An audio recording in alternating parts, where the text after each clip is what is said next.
வணக்கம் மிகன்மை நேயர்களுக்கு. உள்ளத்தின் உணர்வுகளுக்கு உயிர் கொடுக்கும் அந்த அழகிய தருணத்திற்கு உங்கள் எல்லோரையுமே வரவேற்கின்றோம். இது உங்கள் மிகன்மை மீடியா வழங்கும் கவிதை நேரம். வார்த்தைகள் மௌனமாகும் போது கவிதைகள் பேசும் என்பார்கள்.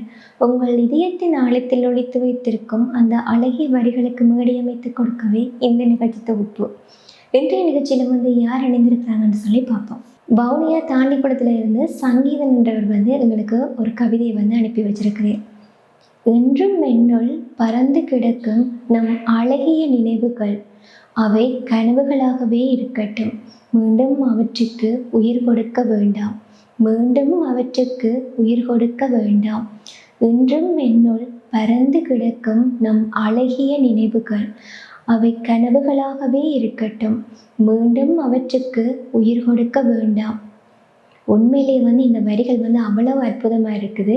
ஒரு பிரேக்கப் ரிலேஷன்ஷிப்புக்கு பிறகு அவங்களோட ஃபீலிங்ஸ் எப்படி இருக்கும் அப்படின்றத அவர் அப்படியே அதை கன்வே பண்ணி சொல்லியிருக்கிறேன் இந்த கவிதை ஊடாக. அந்த கவிதை உண்மையிலேயே அவ்வளோ அழகாக இருக்குது.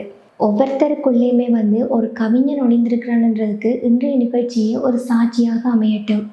உங்களுடைய கவித்துவத்தை வெளிக்கொணரணும்னு நினைச்சிங்கன்னு சொன்னால் கீழ் காணக்கூடிய வாட்ஸ்அப் இலக்கத்துக்கு உங்களுடைய கவிதை, உங்களுடைய பெயர், அதே போல் நீங்கள் எங்கே இருக்கிறீங்க எல்லாத்தையும் குறிப்பிட்டு மெசேஜ் பண்ணுவதனூடாக எங்களுடைய கவிதை நேர நிகழ்ச்சியில் நாங்களும் உங்களுடைய கவிதையை இணைத்துக் கொள்வதற்கு தயாராக இருக்கின்றோம்.